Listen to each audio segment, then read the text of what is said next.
The transport shuttle's doors opened with a hiss that made Hana's ears pop.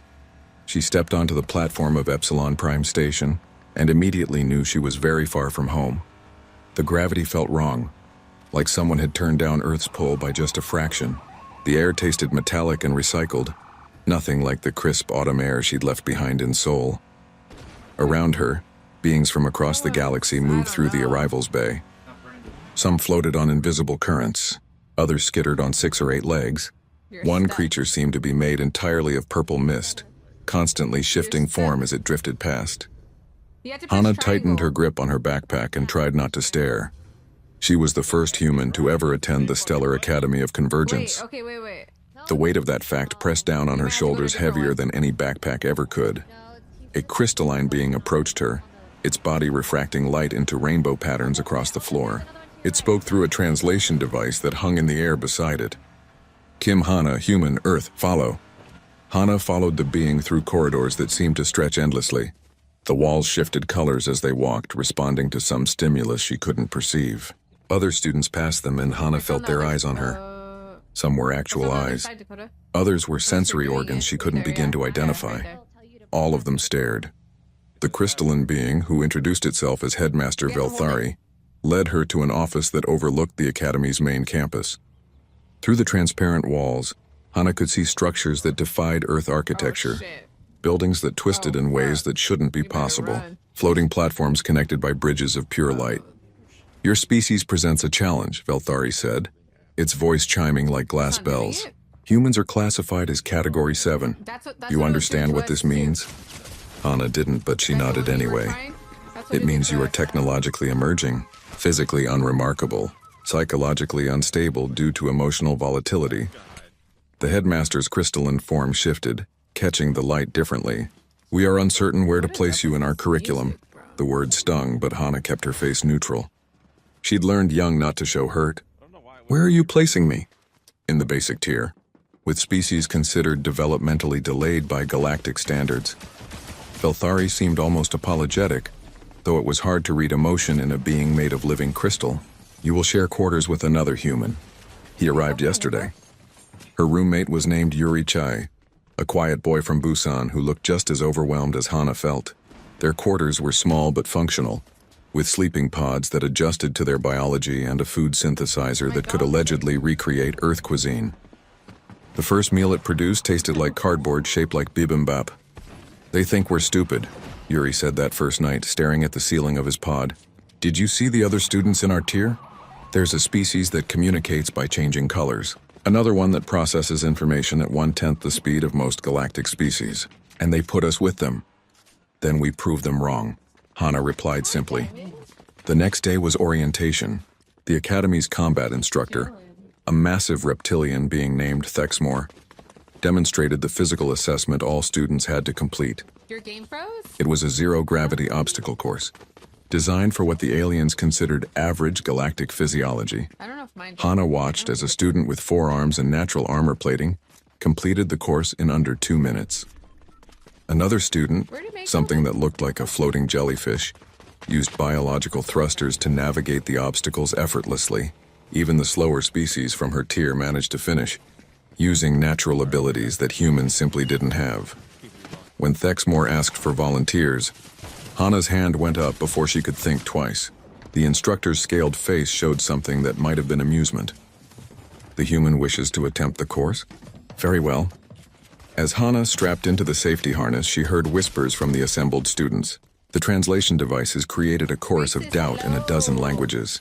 The soft skin will fail within seconds. Humans have no natural defenses, no armor, no extra limbs. I give her 30 seconds before she quits. The course began.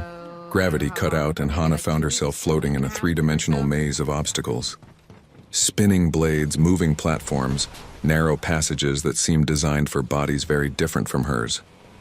She took a breath and moved.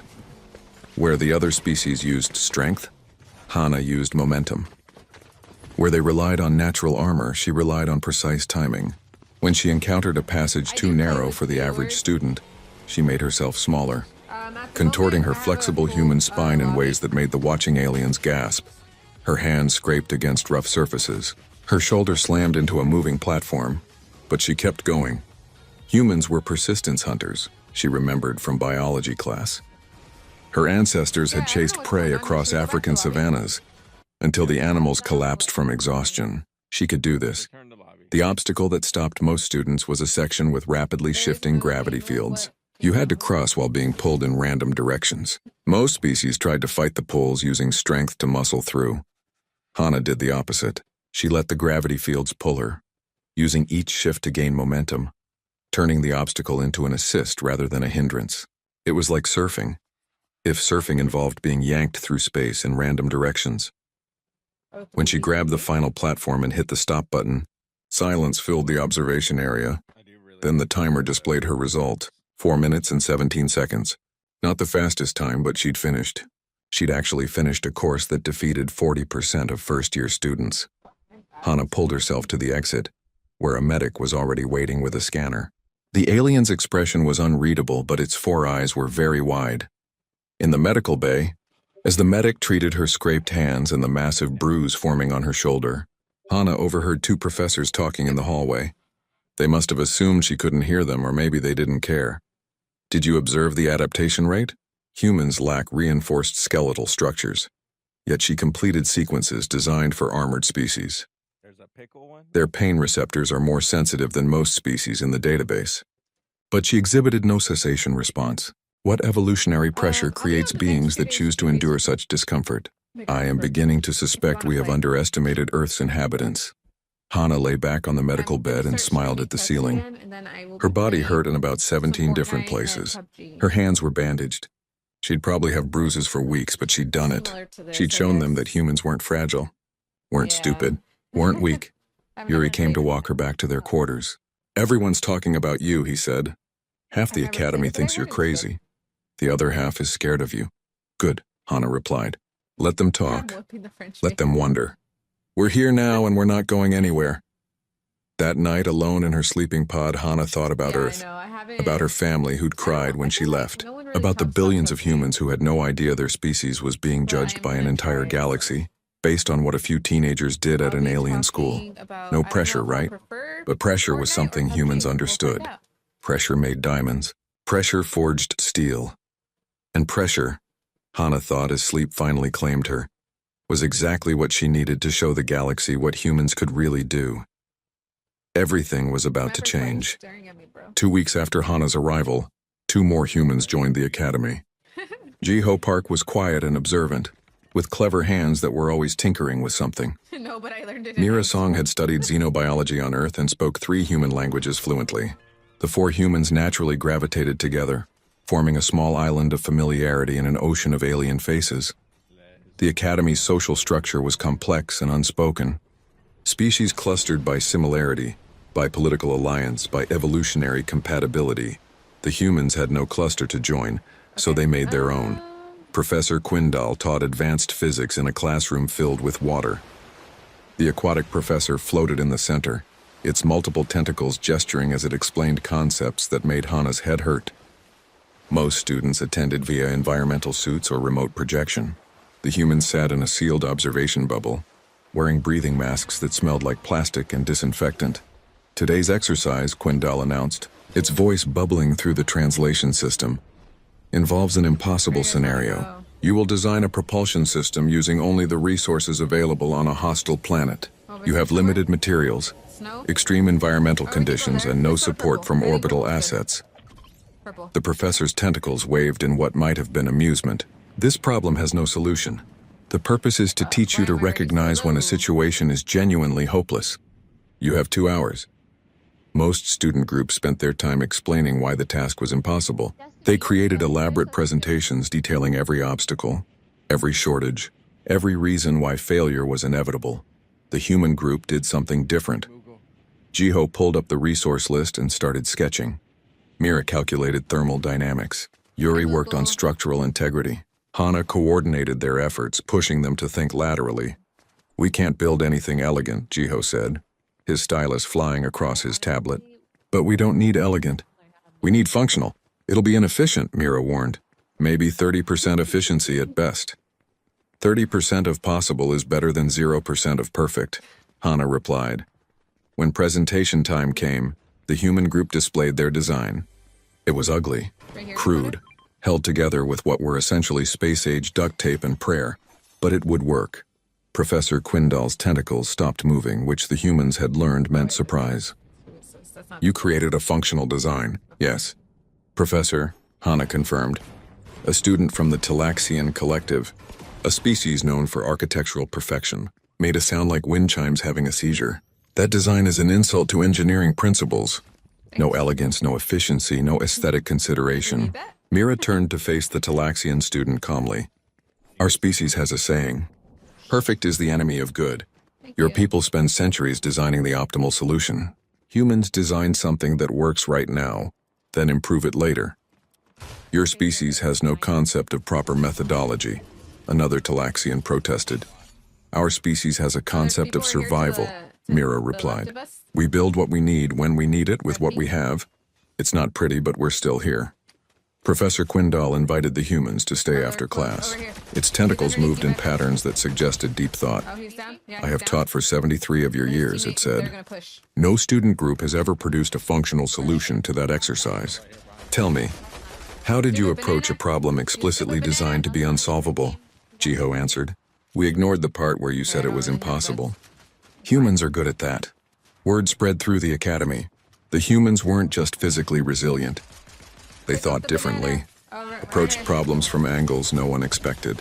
It made some species curious. It made others nervous. The Vrin Collective, a hive mind species, found humans particularly disturbing. How could beings function as complete individuals, with no mental connection to others of their kind? It seemed lonely, dangerous, unpredictable. During a cultural exchange event in the Academy's common area, a Vrin student approached Hana. The being looked almost human, except for the slight translucence of its skin and the way its eyes seemed to reflect thoughts from elsewhere. I am Thalix. I wish to understand your isolation, it said. Then, without warning, it reached out and touched Hana's forehead. The sensation was like ice water poured directly into her brain. Hana felt other thoughts pressing against her own, foreign presences trying to slip into her mind. The Vrin was attempting to establish a partial mental link, which was apparently standard greeting protocol for their species. Hana's reaction was pure instinct. She shoved Thalix away hard. The problem was that Vrin were a lightweight species evolved on a low-gravity world. What would have been a mild push between humans sent Thalix flying backward into a wall. The being crumpled, stunned. The entire common area fell silent. Then the whispers started. The Vrin Collective began broadcasting distress on frequencies the humans couldn't hear, but every other species could. The message was clear: attack, unprovoked, violent. Yuri stepped forward before anyone else could react. He'd been studying galactic customs obsessively since arriving, knowing that humans couldn't afford cultural mistakes. Stop, he said loudly, activating his translator to maximum range. Thalix initiated physical contact without consent. Humans have strong psychological boundaries regarding mental autonomy. Hana's response was defensive, not aggressive. A Vrin elder approached, its expression difficult to read. Your companion struck one of the collective. This is violence. Your companion tried to enter her mind without permission, Yuri countered. For humans, that's a violation so severe we don't even have adequate words for it. We live alone in our heads. Always. The idea of someone else being in there without consent triggers our most primal defensive responses. He turned to address the growing crowd. I know most species here have some form of collective consciousness or mental linking, but humans don't. We're completely isolated inside our own minds. Every thought, every feeling, every experience we process alone. Can you imagine what that's like? To never have anyone else in there to share the weight. The Vrin elder's expression shifted to something that might have been horror. You experience all emotions at full intensity, with no distribution across a collective? Yes, Yuri confirmed. Every human carries everything alone. That's why we seem so emotional, so intense. We don't have anyone else in our heads to help process it. Thalix had recovered and was standing now, looking at Hana with what seemed like newfound understanding. I caused you distress. The collective did not know. We apologize. Hana, still shaking slightly from the adrenaline, managed to nod. I'm sorry I pushed you. I didn't mean to hurt you. You were defending your mental sovereignty. The collective understands now. Humans are very alone. We have each other, Hana said, gesturing to the other humans. We're alone in our heads, but we're together in everything else. That evening, the 4 humans gathered in Hana and Yuri's quarters. The food synthesizer had finally figured out how to make decent kimchi, and they shared it while discussing the day's events. Did you see how they looked at us after? Mira asked. Half of them like we're tragic, the other half like we're dangerous. We are dangerous, Jiho said quietly. A species where every individual is a completely autonomous decision maker, with no hive mind to moderate behavior. Of course they're scared, but we're also here to learn, Hana added. We're here to show them we can cooperate without needing to share a brain. Yuri pulled up his tablet, showing statistics he'd been tracking. Human students are outperforming predictions in 63% of assessments. We're forming collaborative relationships with 8 different species, and applications for the Earth Exchange program have tripled. So what does that mean? Mira asked. It means they're watching us, Yuri replied. Every choice we make, every problem we solve, every time we succeed or fail, the whole galaxy is taking notes. We're not just students anymore. We're ambassadors. Hana looked at her friends, these 3 other humans who were so far from home carrying the weight of representing an entire species. They looked tired, overwhelmed, but determined. Then we'd better make them good notes, she said. Outside their quarters, in the corridors of Stellar Academy, alien students discussed the strange species from Earth. The humans were weak in body but strong in will. Isolated in mind but desperate to connect. Ruled by emotion but capable of cold logic when necessary, they were a contradiction. A puzzle. A species that shouldn't work according to any galactic model, yet somehow did. And across the galaxy, on planets the humans had never heard of. Politicians and scientists watched reports from the Academy with growing interest. Some saw opportunity, others saw threat. But all of them agreed on one thing. Humanity had arrived on the galactic stage, and nothing would quite be the same. 3 months into the term, the humans had stopped being novelties. They were competitors now, and that made all the difference. The Draxian hegemony students were particularly bothered. Draxians prided themselves on intellectual superiority, having achieved space travel while most species were still discovering fire. They had designed some of the galaxy's most advanced technology, written philosophies that shaped entire civilizations. And now these primitive humans from an obscure planet were solving problems the Draxians couldn't, using methods that made no logical sense. Vexcar led the Draxian student faction. He was tall and thin, with skin that shimmered like oil on water and eyes that saw in spectrums humans couldn't imagine. He'd been top of his class before the humans arrived. Now he was merely excellent, and that burned. When the Academy announced the annual quantum trials, Vexcar saw his opportunity. The quantum trials were the most prestigious event of the academic year. A week-long competition testing combat simulation, theoretical problem-solving, endurance challenges, and team coordination. Winners received honors that opened doors across the galaxy. Previous champions became ambassadors, fleet commanders, research directors. For the first time in Academy history, humans were allowed to participate. Hana formed a team with Yuri, Jiho, and Mira. They spent every spare hour preparing, studying past competitions, training in simulation rooms, learning to work as a seamless unit.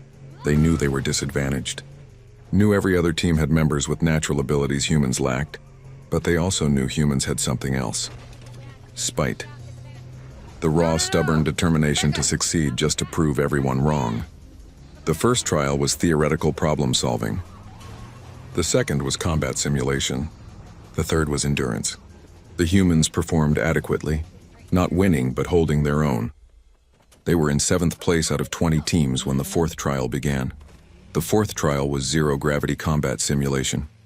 Each team entered a separate arena, facing AI-controlled opponents designed to test their tactical thinking and coordination. The weapons were non-lethal, the environment was controlled, and safety protocols ensured no real harm could occur. That's what was supposed to happen. Hana's team entered their arena, a massive sphere of empty space studded with floating obstacles and cover points. The AI opponents materialized, 4 combat drones designed to simulate enemy fighters. Then everything went wrong. The temperature in the arena dropped 20 degrees in 5 seconds. Hana's breath became visible, frost forming on her suit's faceplate. The oxygen indicator on her wrist display flickered, showing unstable atmospheric levels. "Something's wrong," Jiho said over the team channel. "This isn't normal environmental variance." The combat drones changed color from blue to red. In combat simulation, blue meant training weapons. Red meant live fire. They've gone lethal. Mira shouted as an energy bolt scorched past her head, actually burning through a metal obstacle behind her. "The safety protocols are off." In the control room outside, alarms should have been screaming. The simulation should have auto-terminated the moment lethal weapons activated. But nothing happened. The trial continued. Hana's mind raced through possibilities in seconds. Equipment malfunction, unlikely for multiple simultaneous failures. Accident, the probability was essentially zero. Sabotage, someone had deliberately turned their training exercise into a death trap. "We need to survive until they shut this down," Yuri said, already moving to defensive positions. "If they shut it down," Jiho corrected grimly. "This might be the point." Hana made a decision. "We don't wait for rescue." "Jiho, can you get a signal out?" "Not through normal channels. They're blocked. But maybe..."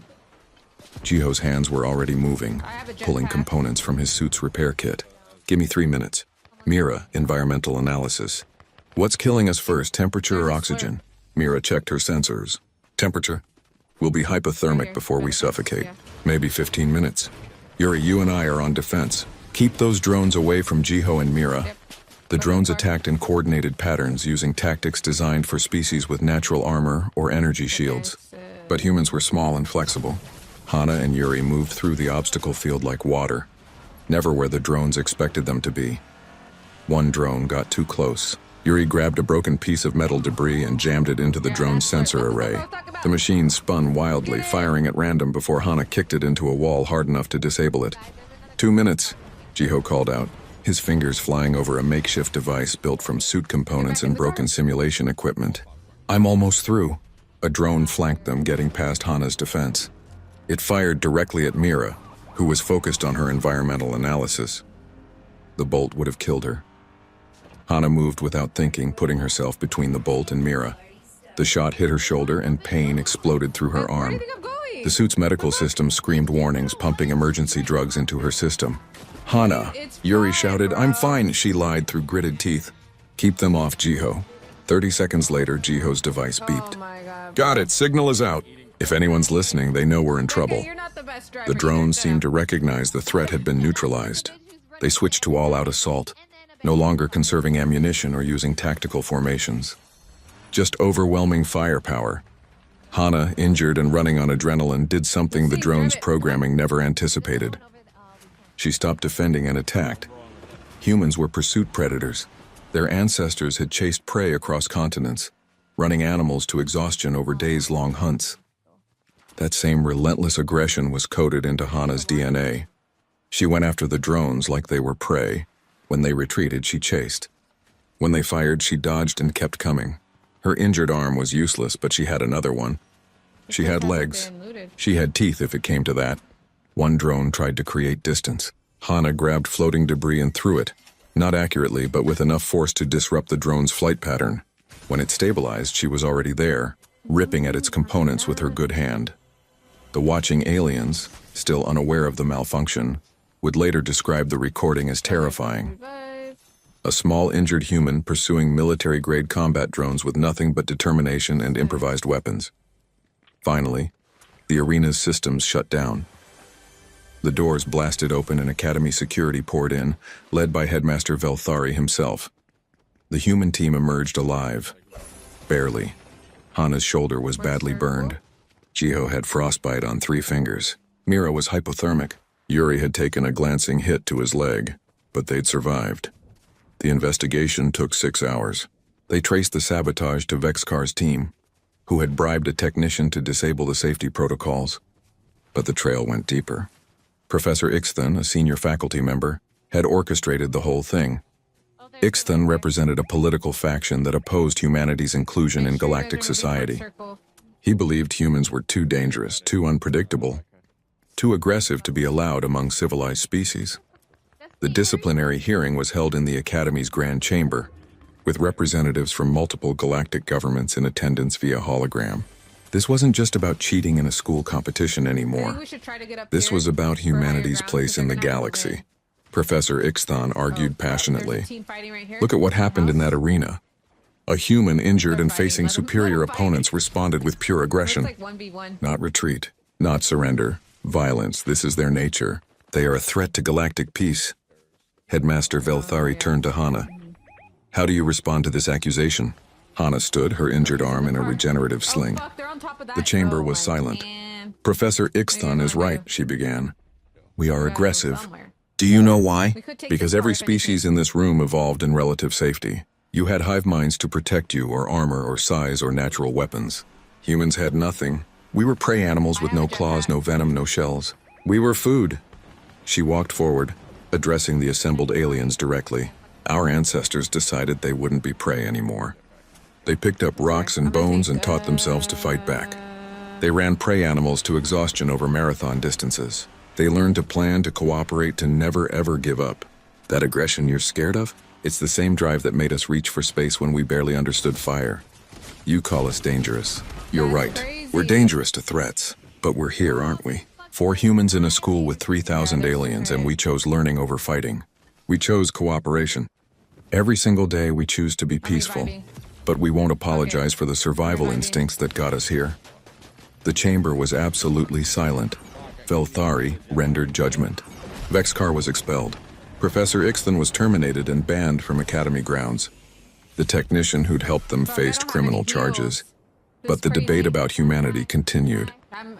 Some species were more convinced than ever that humans were dangerous. Others argued humans were exactly what the galaxy needed. That night, Hana stood at an observation window looking at the stars. Mira found her there. Do you think we'll ever be fully accepted? Mira asked. Hana considered the question. Maybe not by everyone. But we'll prove we're worth the chance. And the ones who never come around. Humans have never needed universal approval to succeed. We just need to be good enough to matter. Behind them, the Academy hummed with activity. After the trial and expulsion of Professor Ixthan, the Academy changed. The administration implemented mandatory seminars on human psychology and culture for all students and faculty. For the first time, aliens were required to study humanity not as curiosities but as equals deserving of understanding. 2 more humans arrived the following month. Suji Lee was an artist and cultural anthropologist, carrying herself with quiet confidence. Do-hyun Kang was a mathematician who saw patterns where others saw chaos. Their arrival brought fresh energy to the small human community. Suji immediately began organizing cultural exchange events, but not the usual one-sided presentations where humans explained themselves to alien audiences. She created genuine dialogue, where every species shared equally. The first event featured a Keltharian warrior poet performing a traditional battle hymn. The Keltharians were a proud species, evolved from pack hunters who valued both martial skill and artistic expression. The hymn was performed in their harmonic language, 3 voices woven into one, telling the story of an ancient war. When the Keltharian finished, Suji stepped forward. My people also have a tradition of combining music and storytelling, she said. Then she performed pansori, a traditional Korean narrative singing style. Her voice rose and fell, telling a story of love and loss with raw emotional intensity. The aliens watched in absolute silence. When Suji finished, a Keltharian student approached her, its facial tentacles quivering with emotion. Your species feels everything so intensely, it observed. How do you not burn out from such emotional extremes? Suji smiled sadly. We do burn out sometimes, but we also recover, and we create. Our emotions aren't a weakness. They're what makes life worth living. They're what makes us human. The event became a regular occurrence. Each week, different species shared their culture, and the humans participated as equals. Slowly, perspectives shifted. Aliens began to see humans not as aggressive or unstable, but as passionate, deeply feeling, intensely alive. In Professor Quindal's advanced research class, Do-hyun proposed something revolutionary. The class was tackling faster-than-light communication, a problem that had stumped galactic scientists for generations. The issue was quantum entanglement decay. Particles stayed connected across vast distances, but the connection degraded too quickly to transmit useful information. Every research team for the past century had focused on preventing the decay. trying to force the quantum particles to maintain perfect entanglement. Do-hyun suggested the opposite. What if we stop fighting the decay and work with it instead? He proposed. Use the decay pattern itself as part of the signal. The imperfection becomes information. The alien student stared at him like he'd suggested breathing vacuum. Professor Quindal's tentacles went very still. Explain this concept further. Human technology advanced because we learned to work with imperfection, Do-hyun explained. Our computers use binary on and off because we couldn't build perfectly stable systems. Our medicine works with the body's natural healing instead of trying to override it completely. We're really good at making imperfect things work. It took weeks for the alien scientists to even understand what Do-hyun was proposing. The concept was so contrary to traditional galactic thinking that it required a complete mental shift. But when they finally grasped it, the implications were staggering. Professor Quindal submitted Do-hyun's work to the Galactic Science Consortium. 3 weeks later, the response came back. The paper was accepted for publication in the most prestigious scientific journal in known space. Do-hyun became the first human to contribute to galactic scientific literature. He was 18 years old. The news spread through the academy like wildfire. Suddenly, having humans on your research team was desirable. Mixed species study groups became common, with students actively seeking out the human perspective on problems. Jiho formed an unlikely friendship with Thalix, the Vryn student who'd accidentally triggered Hana's defensive response months earlier. Together, they developed a hybrid interface that allowed individual-minded species to experience a limited form of collective thinking. It's not perfect, Jiho explained during their presentation. The connection is shallow and temporary, but it lets species like mine understand what collective consciousness feels like. And it lets species like yours understand what isolation feels like. The technology had immediate applications in diplomacy and education. The Vryn Collective formally apologized for their initial misunderstanding of human psychology and requested the interface be implemented across their diplomatic. Course Mira collaborated with Keltharian biologists, sharing Earth's biodiversity data. The aliens were astounded by Earth's evolutionary chaos. Most planets developed life in relatively stable patterns. Earth was different. Constant climate shifts, asteroid impacts, supervolcanoes, ice ages. Life on Earth had been nearly wiped out several times, each extinction forcing survivors to adapt or die. Your planet is a crucible, a Keltharian professor observed, studying the data. No wonder your species is so resilient. You evolved in an environment that killed 99% of everything that ever lived. The only species that survived were the ones that could adapt to anything. But success brought its own pressures. Hana found herself struggling with the weight of representation. Every mistake felt magnified. Every failure seemed to reflect poorly on all of humanity. The constant scrutiny was exhausting. One night she broke down in Yuri's presence. They were studying in the library and suddenly Hana couldn't breathe. The walls felt too close. The recycled air tasted wrong. She was so far from home, carrying expectations she never asked for. I'm tired, she admitted, tears streaming down her face. I'm tired of always having to prove we're worthy. Tired of being the example. What if I mess up? What if I do something that makes them think humans don't belong here? Yuri was quiet for a moment. Then he spoke softly. I feel like I'm losing myself sometimes. Like I'm becoming what they expect instead of who I actually am. They want to see human determination. So I push myself until I'm exhausted.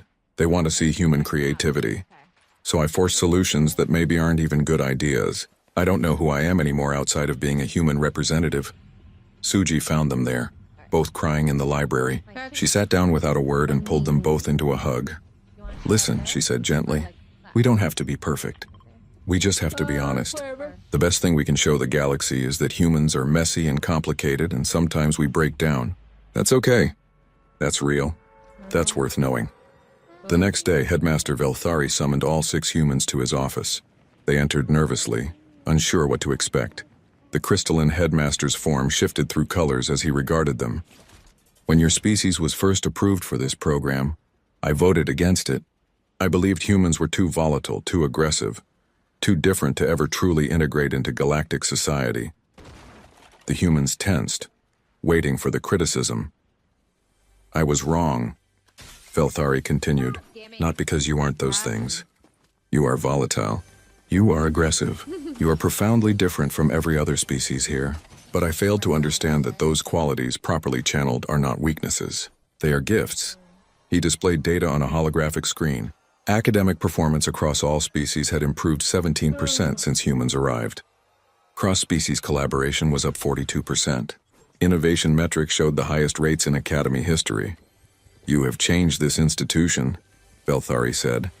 Not by becoming like us, but by being unapologetically yourselves.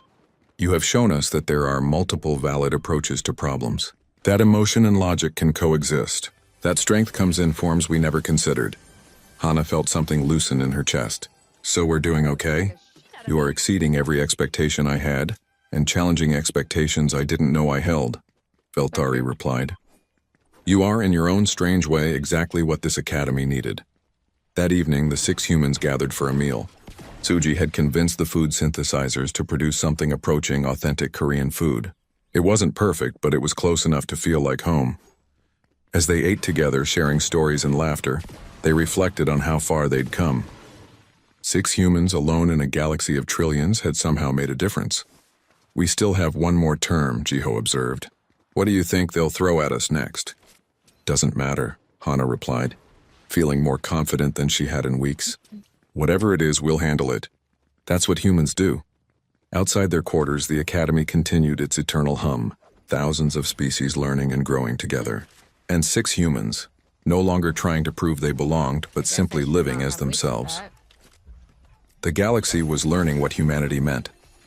Not through grand gestures or perfect performances, but through honest struggle, genuine connection, and the simple act of being persistently, stubbornly human.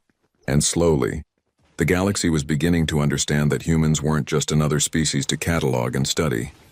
6 months after Hana first stepped onto Epsilon Prime Station, the Galactic Council made an announcement that shocked the entire galaxy. Earth was being considered for associate membership in the galactic community. The news reached the Academy during morning assembly. Headmaster Velthari displayed the official communication for all students to see. The humans stood together, stunned. Associate membership normally took centuries to achieve. Humanity had barely achieved stable spaceflight, but there was opposition. The Ascendancy Coalition, a political alliance of conservative species, argued that humanity was advancing too quickly. They were dangerous, unpredictable, and needed to be contained, not celebrated. The Galactic Council proposed a final evaluation. The 6 human students at Stellar Academy would participate in the Convergence exercise, a legendary simulation that tested everything: combat, diplomacy, ethics, strategy, and cooperation under pressure. No first-year students had ever been invited to participate. The exercise was designed for senior candidates from military and diplomatic academies. The difficulty was extreme, the standards brutal. The stakes were made explicit. If the humans succeeded, Earth would move forward to associate membership. If they failed, humanity's application would be frozen for 50 years minimum. 2 more humans arrived specifically for this challenge. Isil Nam was a strategist with a background in game theory. Tae Hyung-oh was a linguist and cultural specialist. Together, the 8 humans formed a single team.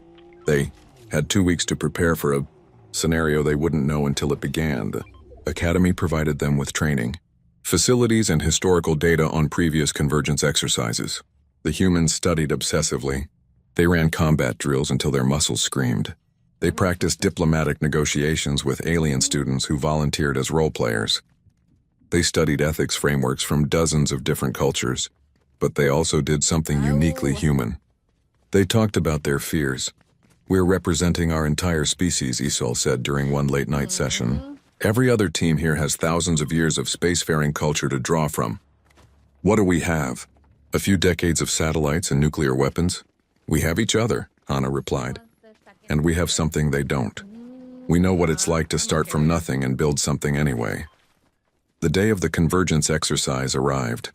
The 8 humans entered the simulation chamber, which could generate entire worlds and civilizations for training purposes.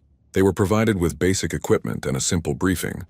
You represent a newly discovered species encountering a galactic crisis, the AI administrator explained.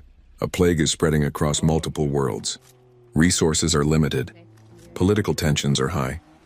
Your objectives are: first contact with multiple species, resource allocation under scarcity, resolution of ethical dilemmas, and defense against hostile forces. You will be evaluated on all aspects of your performance. Begin. The simulation environment materialized around them. They stood on a space station in orbit around a dying world. The plague had already killed billions. 3 other inhabited worlds were at risk, and their team had just arrived with incomplete information and limited resources. They were competing against teams from the Keltharian War College, the Vrin Consensus Institute, and the Draxian Strategic Command. Each team operated in parallel simulations, facing the same challenges with different variables. The humans quickly divided responsibilities. Hana and Isul handled overall strategy and coordination. Jiho and Dohyun worked on the scientific challenge of understanding and combating the plague. Suji and Taehyung managed diplomatic relations with the simulated alien factions. Yuri and Mira led the military defense component. The first challenge was immediate. Multiple factions were demanding the limited plague treatment, and there wasn't enough for everyone. The logical choice was to save the largest population centers and let smaller communities die. But the humans looked at the numbers and saw people, not statistics. What if we don't accept that some people have to die? Hana proposed. What if we assume there's a solution we just haven't found yet? That's optimistic to the point of delusion, Isul countered. Every analysis says we can save one world with certainty, or risk everything trying to save 3. But that's the human approach, isn't it? Dohyun said quietly. We don't accept the limitations everyone else does. We reach for the impossible and figure out how to make it work. They chose the risky strategy. Jiho and Dohyun analyzed the plague's structure. It was similar to viruses on Earth, chaotic and adaptive. They approached it not as a logical alien would, but as human virologists would, looking for evolutionary weaknesses. They found one. The plague adapted quickly, but there was a pattern to its mutations. If they could predict the pattern, they could design a treatment that adapted with it. But creating such a treatment required resources they didn't have and cooperation from factions that hated each other. This is where the humans made their most controversial decision.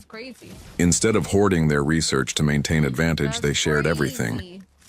They gave the incomplete cure data to every faction in the simulation, including their rivals. The other teams watched in disbelief. The humans had just given away their only advantage. Suji addressed the simulated alien factions directly. We're sharing this because extinction doesn't care about politics. We're all going to die unless we work together. You can choose to weaponize this research or hoard it for your own people, or you can choose to help us finish it and save everyone. It was a gamble based entirely on faith and cooperation. If the factions turned against them, the humans would lose everything. For agonizing hours, nothing happened. The factions debated among themselves, calculating advantages and risks. Then slowly they began to share their own research. The collective intelligence of multiple civilizations focused on a single problem, accelerated by the humans' willingness to trust first. The cure was developed in time. All 3 worlds were saved. The simulation ended. The 8 humans stood in the white void of the chamber, exhausted and uncertain. The debriefing was brutal. Representatives from the Ascendancy Coalition were furious. You violated every protocol, one of them shouted. You shared critical resources with potentially hostile forces. Your strategy was reckless and could have resulted in catastrophic failure. Hana stood to respond, her voice steady despite her exhaustion. You're right. Our strategy was risky, but risk is what humans understand better than anyone in this galaxy. Every species here evolved with some safety net. Hive minds, armored bodies, advanced technology. Humans evolved as prey animals on a planet that tried to kill us every single day. We didn't survive by being safe. We survived by betting on each other. By choosing cooperation even when competition seemed smarter. By believing that together, we could overcome anything. She looked directly at the Ascendancy representatives.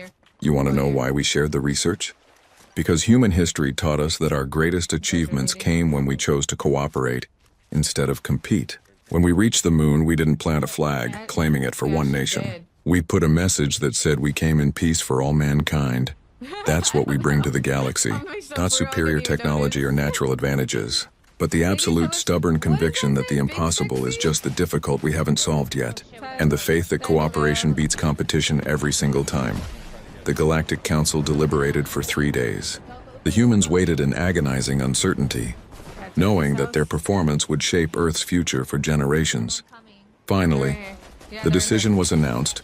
Earth was granted associate membership status in the galactic community, with a fast track to full membership in 20 years instead of the standard century. But there was more. Stellar Academy announced a permanent Earth Studies program, with guaranteed admission for human students every year. And for the first time in Academy history, they would send exchange students to Earth, bringing aliens to learn from humanity directly.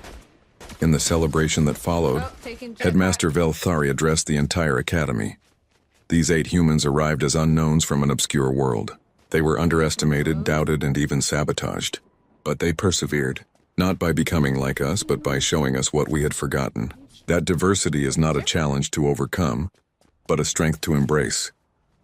They have changed this academy. They have changed minds across the galaxy, and I believe they will change the future itself. On their final night at the academy before returning to Earth, the 8 humans gathered at the observation deck. They looked out at the stars, the same stars that had seemed so distant and foreign when they first arrived. "We actually did it," Jiho said quietly. "We proved humans belong out here." "We showed them what we're capable of," Mira added. Hana smiled, thinking of Earth spinning through space, billions of humans who didn't yet know how much the galaxy had changed for them. "We showed them what humans are," she corrected gently. "Flawed, stubborn, emotional, and absolutely unwilling to give up. And now the galaxy knows. When humans arrive, everything changes." As they stood together, watching the infinite expanse of space, they understood the truth. This wasn't the end of their story. It was just the beginning. 20 years later, Stellar Academy was transformed. Human students made up 8% of the student body.